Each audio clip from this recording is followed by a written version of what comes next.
아주 마음 아픈 이야기를 들었습니다. 4월 1일에 저희 분당 성남 지역에 있는 목회자들이 모여서 이야기를 나누다가 마음 아픈 이야기, 용기 없는 사람의 이야기를 듣게 되었습니다.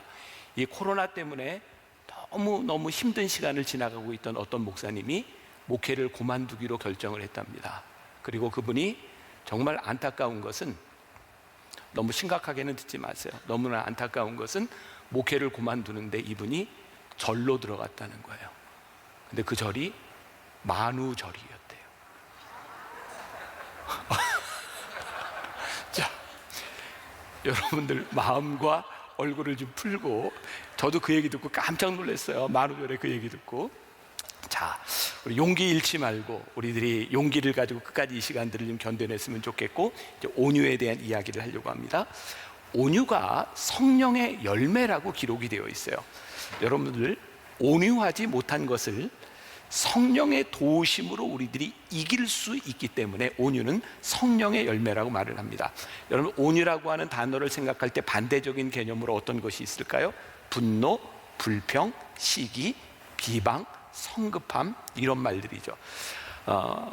요 9개의 열매 시리즈를 나눌 때에는 여러분들과 본문을 가지고 이야기를 하지 않고 거기에 연관된 본문들을 가지고 오는데, 오늘 본문도 온유를 생각하게 하는 본문 중에 하나입니다. 여기 온유라고 하는 말이 등장하는데 모세와 언급돼서 나오죠. 자, 민수기 12장 3절에 보니까 모세는 온유함이 지면의 모든 사람보다 더하다라고 되어 있어요. 제가 중반부 넘어가면 다시 한번 설명을 하겠지만 이 말씀이 굉장히 뜬금없이 나오는 부분이기도 합니다. 모세가 구스 여자를 취하했다는 이야기를 듣고 미리암이 모세를 막 이렇게 비난하는 장면이 나와요. 야, 모세야, 하나님이 너와만 말씀하셨느냐? 이런 말씀이 나오는데 갑자기 툭 튀어나온 게 뭐냐면 모세의 온유함이 이 땅의 모든 것보다 모든 사람보다 더하다라고 나옵니다. 지금 이 미리암이 온유하지 못한 것과 모세가 온유하다고 하는 것을 이야기하고 있는데, 미리암이 화를 내는 이유는 뭐였냐면 어떤 팩트에 근거한 것이 아니라 미리암의 감정에 대한 부분입니다. 제가 뒤에서 조금 더 설명을 할 겁니다. 우리들의 삶에서 우리의 온유를 방해하는 가장 큰 적이 있다면 그것은 감정입니다. 감정은 어떤 팩트에 대한 문제가 아니라 우리들 속에서 일어나는 그 감정들이 일어나기 시작할 때 온유와 대척점에 서게 되는 거죠. 미리암이 이야기합니다. 그의 형 아론이 이야기합니다. 그들이 이르되 여호와께서 모세와만 말씀하셨느냐? 우리와도 말씀하지 아니하셨느냐? 자, 이 말씀의 배경을 우리들이 조금 알 필요가 있어요. 배경을 제가 설명하는 것보다 성경을 읽어드리면 제일 정확할 것 같아요. 민수기 11장 바로 전에 나오는 이야기예요. 25절부터 29절까지 말씀 제가 읽어드립니다. 여호와께서 구름 가운데 강림하사 모세에게 말씀하시고 그에게 임한 영을 70 장로에게도 임하게 하시니 영이 임하실 때에 그들이 예언을 하다가 다시는 하지 아니하였더라. 그 기명된 자 중 엘닷이라 하는 자와 메닷이라고 하는 두 사람이 진영에 머물고 장막에 나아가지 아니하였으나 그들에게도 영이 임하였으므로 진영에서 예언한지라. 한 소년이 달려와서 모세에게 전하여 이르되 엘닷과 메닷이 진중에서 예언하나이다 하매, 택한 자 중 한 사람이 곧 모세를 섬기는 눈의 아들 여호수아가 말하여 이르되 내 주 모세여 그들을 말리소서. 모세가 그에게 이르되 내가 나를 두고 시기하느냐? 여호와께서 그의 영을 그의 모든 백성에게 주사 다 선지자가 되게 하시기를 원하노라. 지금 모세만 하나님과 대면해서 이야기했던 것이 아니라 70인의 장로, 또 여기 엘닷과 메닷이라고 하는 사람들에게도 하나님께서 말씀하셨던 장면이 나오고 있는 거예요. 하나님은 지금 모세만 사용하시는 것이 아니라 다른 사람도 사용하고 계셨어요. 미리암과 아론도 이 일들을 다 알고 있었습니다. 그런데 어느 시점에서 화가 났어요. 어느 시점에서 하나님께서 그들과 대화하셨지만 어느 시점에서 하나님께서 그들과 대화하지 아니하시고 모세하고만 대화를 하셨어요. 그들은 이 사실을 다 알고 있었습니다. 근데 왜 화가 났냐면 하나님이 하시는 일이 그들의 마음에 들지 않는 거예요. 지금 이 사실에 대한 문제가 아니라 하나님이 행하시는 그 일이 미리암에게 마음에 들지 않으니까 화가 납니다. 여러분, 우리들 신앙인들 가운데 우리들이 가장 온유해지는 때가 언제인지 아세요? 하나님이 하시는 일을 우리들이 인정하고 수긍할 수 있을 때 우리는 굉장히 온유해집니다. 언제 화가 나는지 아세요? 하나님이 하시는 일이 내 삶에서 용납되지 않을 때 우리는 화가 나기도 합니다. 그래서 하나님의 뜻에 순종하면 우리의 주변이 온유함을 경험하지만 하나님의 일하시는 일에 불만을 품으면 온유가 깨어집니다. 자, 온유가 깨어지면 우리 세상은 참 힘이 듭니다. 존 오토버그의 관계 훈련이라는 책에 나오는 짤막한 이야기입니다. 용맹한 한 사무라이가 한 번은 한 선사에게 찾아가서 천국과 지옥에 대한 개념을 설명해 보라고 이야기합니다. 그런데 이 선사는 아무 설명도 하지 아니하고 냉소적으로 이렇게 말을 합니다. 당신 같은 시골뛰기와 상대할 시간이 없어. 자존심이 상한 사무라이가 불같이 화를 내며 칼을 쫙 뽑아듭니다. 입을 함부로 놀린 대가로 목을 치겠다. 그때 이 선사가 침착하게 이야기합니다. 이게 바로 지옥이요. 자신을 사로잡은 분노를 정확히 지적하는 이 말에 깜짝 놀란 사무라이는 분노를 가르치고 검을 도로 칼집에 넣고 큰 깨달음을 준 이 선사에게 머리 숙여 감사합니다. 그때 선사가 이렇게 이야기합니다. 이게 바로 천국이요. 천국과 지옥은 따로 있는 것이 아니라 우리들이 어떤 상태에 있는가, 우리들이 온유한가, 분노하느냐에 따라 우리들이 경험하는 것이야. 자, 왜 온유가 성령의 열매일까요? 우리의 감정이나 분위기, 우리의 생각, 이런 것들에 우리들이 맹목적으로 사로잡힐 때 우리 안에 분노와 시기, 질투를 제어할 능력이 우리들 가운데는 없습니다.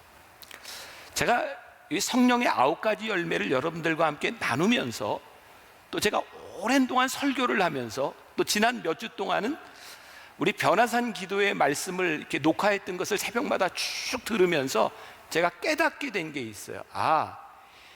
제가 여러분들과 함께 나누는 이 말씀이, 설교가 정말 많은 이야기들이 아니구나.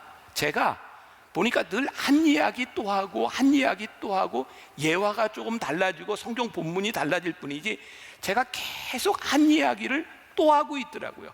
무엇이냐면 우리들이 하나님 앞에 성령에 사로잡힌 사람으로 살아가느냐, 우리들이 육신의 소욕을 따라 살아가느냐, 결국 우리들이 하나님의 사람이냐 육신의 사람이냐에 따라 갈라지는 것, 그것을 제가 계속해서 이야기하고 있더라고요. 그러면 성령께서 우리를 다스리시지 아니하면 우리는 우리 속에 있는 시기, 불만, 분노, 이런 것을 제어할 능력이 우리들에게 없는 것 같아요. 그래서 이 온유는 철저하게 성령의 다스림 가운데서 우리들에게 와지는 일이라는 것을 우리들이 깨닫게 됩니다. 자, 오늘 우리가 읽었던 본문 말씀 가운데 시편 37편 7절과 8절에 이런 말씀이 있어요. 여호와 앞에 잠잠하고 참고 기다리라. 자기 길이 형통하며 악한 꾀를 이루는 자 때문에 불평하지 말지어다.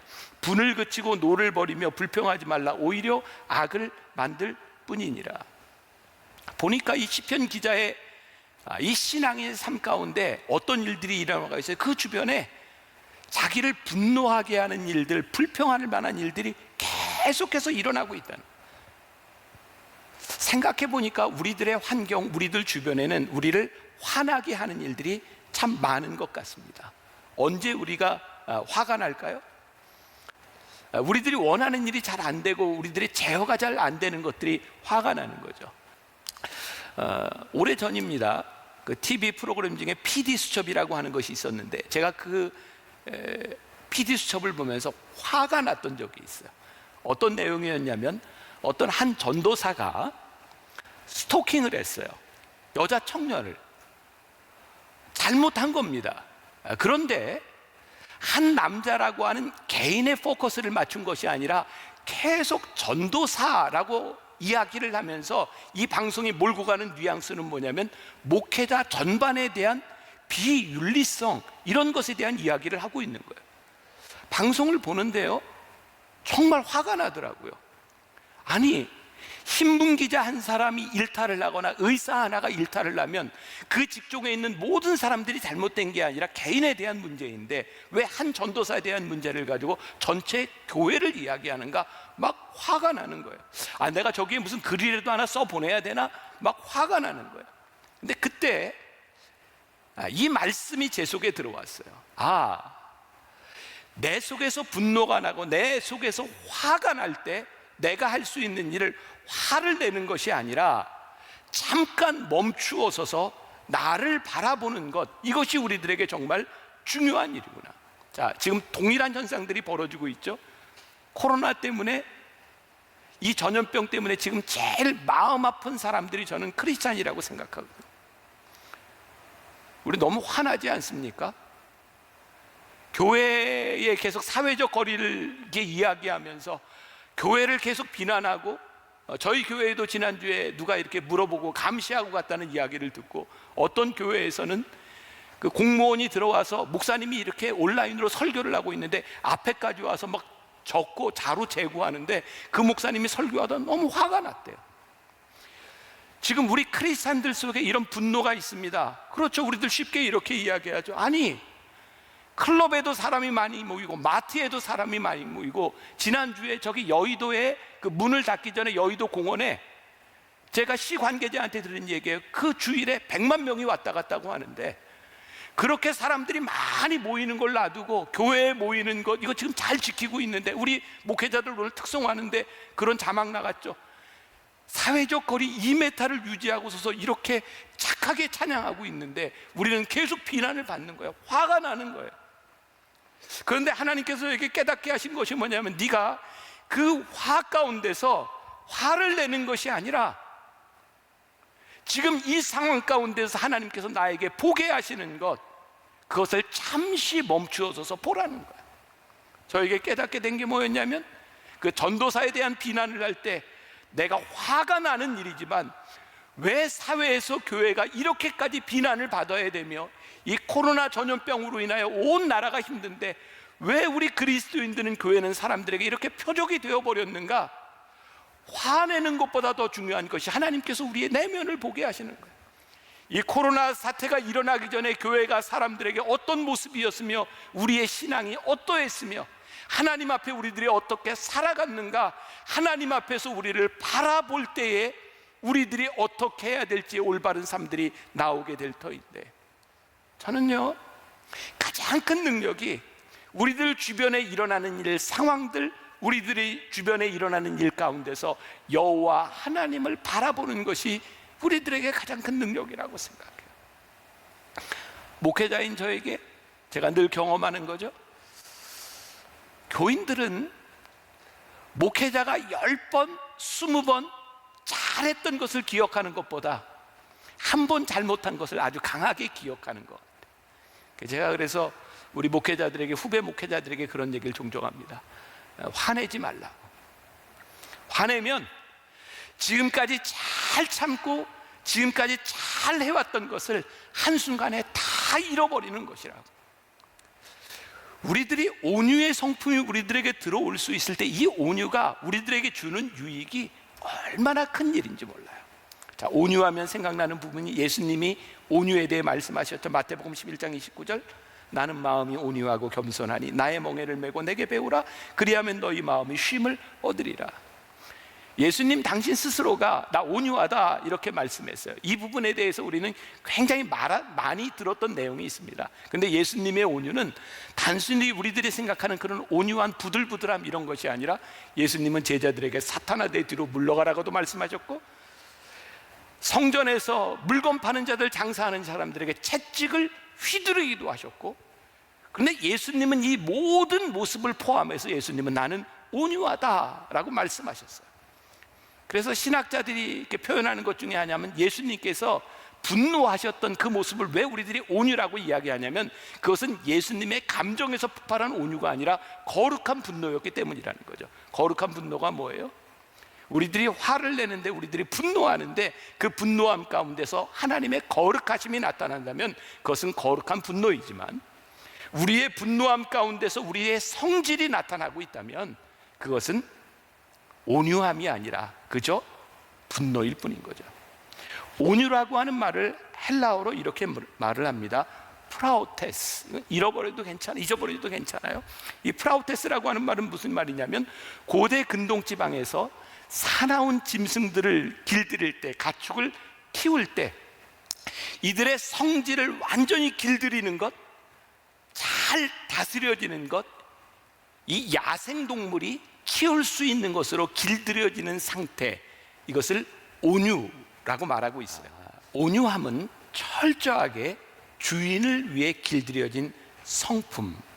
그래서 예수님에게서 나타나셨던 예수님의 어떤 과격한 모습과 온유한 모습을 우리들이 이해할 수 있게 되는데, 때때로 하나님께서 우리를 쓰시고자 할 때 산들산들 바람처럼 온유한 우리의 모습도 있는가 하면, 태풍처럼 거칠게 하나님이 우리를 몰고 가실 때 우리들이 쓰임받을 수 있는 것도 온유한 모습입니다. 온유는 단순히 우리들이 생각하는 성품에 대한 문제가 아니라 하나님이 쓰실 수 있도록 철저하게 길들여진 우리의 모습입니다.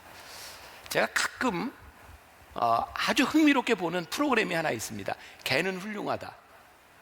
그 개는 훌륭하다라고 하는 프로그램을 보면서 깨닫게 되는 게, 주인이 참 무식하다 이런 것도 깨닫게 돼요.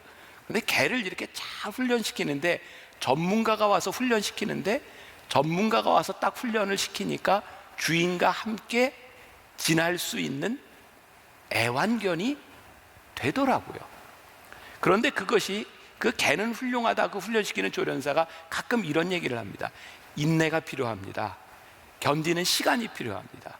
길들여지는 것, 우리의 온유, 성령님에 의해서 우리들이 다스림을 받는다고 하는 것은 일회적인 사건이 아니라 우리들 속에서 끊임없이 일어나는 인내와 노력을 통해서 온유는 만들어지는 거예요. 다른 성품도 그러하지만 특별히 온유라고 하는 이 성령의 열매는 우리들의 삶에서 끊임없는 노력과 인내가 필요한 부분이에요. 제가 지금도 기억하는 것이 있어요. 제가 학창시절 제가 다니던 교회는 역사가 굉장히 오래된 교회였고, 초등학교, 중학교, 고등학교, 청년부 어른들까지 성가대가 참 잘하는 교회였어요. 찬양을 참 많이 했어요. 그런데 저희 어른 성가대 그 지휘자였는데, 저는 고등학교 다닐 때 노래를 꽤 잘했거든요. 그래서 제가 어른 성가대에 가서 찬양도 하고, 특별한 때 있을 때는 제가 테너 솔로도 하고 그랬어요. 코로나 때문에 아무것도 안 믿어지세요. 이거 만우절 아닙니다. 진짜예요. 그래서 제가 어른들하고 이렇게 성가대 찬양을 할 기회들이 종종 있었는데, 그 성가대 지휘자였던 그 당시에 권사님이어서, 남자 권사님인데 이분이 성질이 불같아요. 그래서 성가대 지휘를 하다가, 근데 꼭 그렇게 불같은데도 불구하고 여자 대원들은 크게 조절이 안 되나 봐요. 이게 늘 떠들어요. 이분이 성가대 지휘를 하다 말고 몇 번을 제가 집어던지는 걸 봤어요. 피스도 집어던지고 이 지휘봉도 집어던지고. 제가 기억에 남았던 건 뭐냐면, 그분이 부흥회 때 다른 사람 눈에 다 띄게 은혜를 받은 거예요. 눈물 콧물 흘리고 정말 은혜를 받았어요. 정말 기대가 되는 건, 은혜 받은 그 지휘자가 성가 연습을 할 때 어떤 모습이 나타날까였어요. 참 놀라운 건, 지휘자는 은혜를 받았지만 대원들은 은혜를 안 받았다는 거예요. 지휘자는 은혜를 받았는데 대원들은 역시 떠들고 장난치고 힘들게 하고, 이분은 화가 났어요. 제가 고3 때였는데, 고2, 고3 때 제가 인상적이었던 게, 이분이 화가 이만큼 났을 때 늘 집어던지는 그 타이밍이었는데, 이분이 피스를 집어던지지 않고 밖으로 나가더라고요. 또 호기심 많은 저는 또 따라 나갔잖아요. 이분이 마당에 가더니 돌을 들고 벽에다가 꽉 집어던지고, 그리고 다시 와서 연습을 시키더라고요. 고등학교 시절에 저에게 굉장히 인상적인 모습이었어요. 은혜를 받았는데, 성령을 체험했는데, 이분에게 화가 나지 않는 것이 아니라 성령을 체험하고 은혜를 받아도 화가 나더라고요. 문제는 내 속에서 일어나는 화를 내가 어떻게 다스리고 이 화를 내 속에 길들여지게 하느냐에 대한 문제더라고요. 그런데 내 속에서 내 자아가 컨트롤이 되지 않을 때는 내 속에 분노가 나오는데, 성령님 앞에 우리들이 서서 화가 나고 분노가 날 때 그것을 다스리게 하시는 분이 성령님이시더라고요. 아, 이것이 성령의 열매이구나. 하나님 앞에 서면 다스려지고 하나님 앞에 서면 우리들이 맡길 수 있는 것. 우리의 감정에 충실했을 때와 성령의 다스림을 받을 때 우리들이 보는 것이 달라지게 되는 거예요. 누가 이런 표현을 했어요.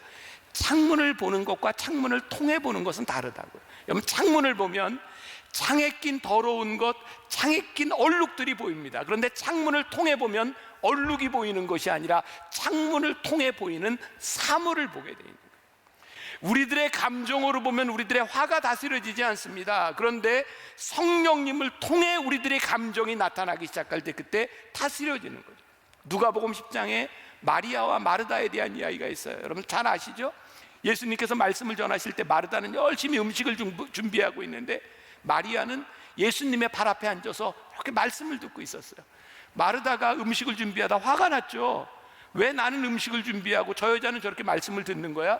예수님께 이건 좀 불공평한 거 아닙니까? 라고 얘기했더니 예수님 뭐라고 말씀하셔서 마르다야, 마르다야, 내가 많은 일로 염려하고 근심하고 있구나.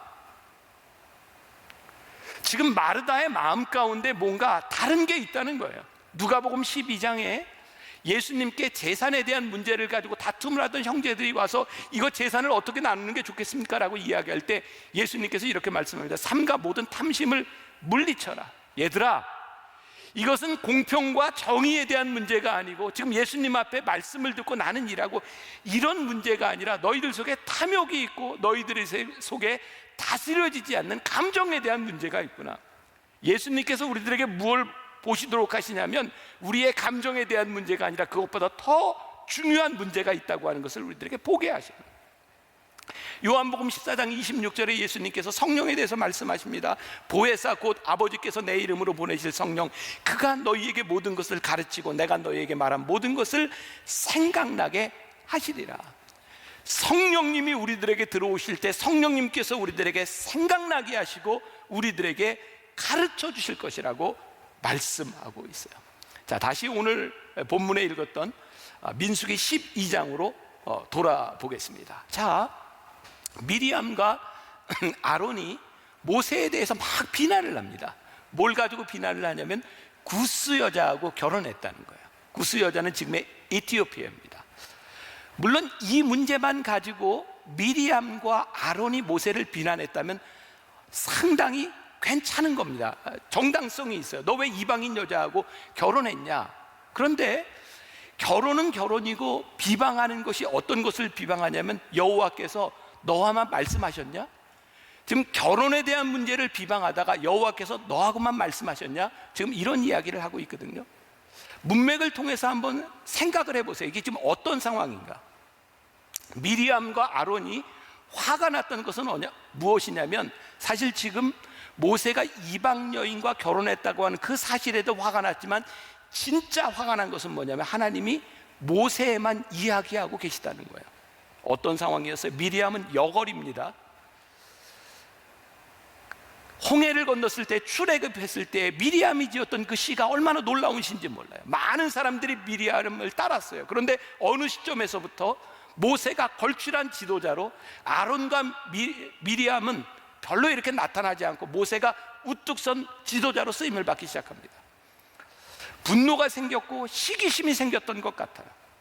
그런데요, 오늘 이 미리암이 이야기하고 있는 하나님께서 너하고만 말씀하셨더냐? 라고 하는 것을 보니까 모세가 이 구스 여인과 결혼하는 데 있어서 감정적으로 결혼한 것이 아니라 하나님과의 대화가 있었던 것 같아요. 그러니까 모세는 지금 이 구스 여인과 결혼하는 데 있어서 하나님과 어쩌면 우리들이 지금 이야기하는 기도하고 결정을 했던 것 같고, 그런데 이 구스 여자하고 결혼하는 것에 대한 문제가 아니라 하나님이 왜 너하고만 이야기하고 있느냐, 거기에 미리암이 화가 났던 거죠. 그런데 오늘 이 모세에 대해서 하나님 뭐라고 말씀하죠? 모세가 세상에 어떤 사람보다 더 온유하다라고 이야기하죠. 이 이야기를 듣고 모세가 화내지 않았다, 이런 이야기입니다. 저는 여기에서 제가 이렇게 말씀을 묵상하다가 깨닫게 된 게 있어요. 왜 모세는 온유했고 미리암은 화가 났을까? 기도의 응답을 받은 모세는 그가 한 일에 대하여 온유할 수밖에 없었겠다. 왜? 모세가 만일 기도하지 않고 자기가 정욕에 의해서 자기가 불의한 일을 했다고 하면 미리암이 이렇게 이야기를 했을 때, 자기를 비난했을 때 굉장히 당황스럽지 않았겠습니까? 뭔가를 좀 변명하려고 하지 않았겠습니까? 근데 모세가요, 미리암이 막 비난하는데 그래 왜일까요? 이거 내가 하나님께 기도한 거야. 그래, 네가 아무리 나를 비난하고 네가 아무리 화가 나고 나를 시기한다 할지라도 난 이거 하나님과 대화한 일이고 하나님께서 나에게 응답하신 일이야. 모세는 더 이상 자기가 한 일에 대하여 부끄러움을 감추기 위하여 오버하거나 화를 낼 필요가 없는 거예요. 왜? 하나님께서 나에게 말씀하신 거야. 그런 생각이 들지 않습니까? 우리들이 분노와 시기심이 일어나는 것, 이것은 어쩌면 하나님이 하시는 일에 대하여 내가 용납되지 못할 때 나에게 일어나는 감정이라면, 미리암과 아론이 모세를 비난할 때 하나님께 응답을 받았던 모세는 그렇게 분노하지 않고 화내지 않았던 것 같아요. 모세는 아무 이야기하지 않고 하나님께서는 모세의 온유함이 다른 사람들보다 더 많았다라고 이야기를 하는데 어떤 일이 일어났죠? 미리암과 아론에게 문둥병이 찾아옵니다. 모세는 아무 이야기하지 않았는데 하나님께서 알아서 하셨어요. 자, 시편 37편 7편과 8절, 7절과 8절 다시 봅니다. 여호와 앞에 잠잠하고 참고 기다리라. 자기 길이 형통하며 악한 꾀를 이루는 자 때문에 불평하지 말지어다. 분을 그치고 노를 버리며 불평하지 말라. 오히려 악을 만들 뿐이니라. 또 로마서 12장 19절에 이런 말씀이 있어요. 내 사랑하는 자들아, 너희가 친히 원수를 갚지 말고 하나님의 진노하심에 맡기라. 기록되었으니 원수 갚는 것이 내게 있으니 내가 갚으리라. 주께서 말씀하시니라. 원수를 누가 갚으셨어요? 하나님이 갚으셨어요. 문둥병에 걸렸어요. 근데 여기에서 모세가 아주 놀라운 반응을 보이죠. 모세의 온유함. 민수기 12장 13절에 모세가 여호와께 부르짖어 이르되 하나님이여 원하건대 그를 고쳐주옵소서. 그건 저의 묵상 포인트입니다. 진정한 온유와 거짓된 온유의 차이. 하나님께 모든 것을 맡기라, 원수 갚는 것이 하나님께 있다라고 이야기했을 때 거짓된 온유는, 제 생각입니다, 상대방이 불행하면 기뻐해요. 거봐 하나님이 저거 원수 갚아주셨어. 진짜 온유한 사람은 모세의 모습인 것 같아. 하나님, 그들을 고쳐주세요. 오늘 우리에게 원수를 하나님께 맡긴다고 하는 것은 하나님 그 원수 알아서 갚아주세요. 그래서 상대방의 불의함에 대해서 내가 통쾌함을 느끼는 것이 아니라 긍휼한 마음이 생길 때, 이게 온유함이구나. 마태복음 18장 21절부터 22절 사이에 나오는 말씀, 용서에 대한 말씀. 주여, 형제가 내게 죄를 범하면 몇 번이나 용서하여 주리이까? 7번까지 하오리까? 예수께서 이르시되 내게 이르노니 7번뿐만 아니라 7번을 70번까지라도 할지니라. 끊없이 앗없이 용서해라. 화내지 말아라. 이거 얼마나 힘든 일이에요. 네덜란드의 유명한 그리스도인 코리 텐 붐 여사에 대한 이야기입니다. 아주 좋은 이야기입니다. 제가 읽어드릴게요. 이분은 2차 세계대전이 끝난 후 독일 사람을 용서하는 일에 앞장섰던 사람입니다. 그런데 그분도 처음에는 용서가 쉽지 않았다고 고백합니다. 나는 정말 성경 말씀대로 용서하고 싶었다. 그러나 실제로 내 삶 속에 용서가 행동으로 나타나는 것은 쉽지 않은 일이었다. 용서하는 일이 너무 어렵게 느껴지자 코리텐붐 여사는 자신이 출석하는 교회 목사님을 찾아갔습니다. 목사님, 제가 정말 독일 사람들을 마음으로부터 용서하기 원했고 실제로 용서한다고 선언했어요. 그런데도 제 마음에서 그들에 대한 미움이 가시지 않습니다. 어떻게 하면 좋을까요? 목사님은 한참 얘기하다 코리텐붐 여사에게 이렇게 얘기합니다. 자매님, 지금 교회 종칠 시간이 됐는데 저를 따라오시겠습니까? 그래서 둘이 교회 종탑으로 올라갔습니다. 목사님은 줄을 잡아당겨서 종을 10번 치고 줄을 놓으면서 이렇게 말했습니다. 코리 자매님, 제가 이 종을 다 쳤거든요. 그리고 줄을 놓았어요. 그런데도 종이 아직까지 울리고 있죠. 제가 종을 그만 치겠다고 선언했음에도 불구하고 이 종소리는 한동안 계속 울립니다. 그러나 보세요, 지금은 그 소리가 다 그쳤지요. 자매님이 용서를 선언했으면 이제는 기다리세요. 주님이 일하실 것입니다. 그리고 자매님은 마침내 자유하게 될 것입니다. 온유는, 화내지 않는 것은 우리들이 선언한다고 완성되는 것이 아니라 선언하고 기다리고 순종합니다. 우리들에게 순종이 참 힘들고 어렵습니다. 하나님 앞에 우리들이 용서하겠다고 결단하는 것, 그거 참 쉽지 않습니다.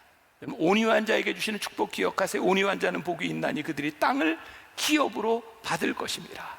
제가 이제 몇 달 후에 팔복에 대한 말씀도 나누게 될 터인데, 이게 진짜 큰 축복이구나. 우리가 온유한 자가 되면 땅을 기업으로 얻는 거예요. 소유로 얻는 것이 아니라 어디 가든지 온유한 자가 거할 수 있는, 아니 어디를 가도 내 마음이 편할 수 있는, 그것이 우리들에게 큰 축복입니다.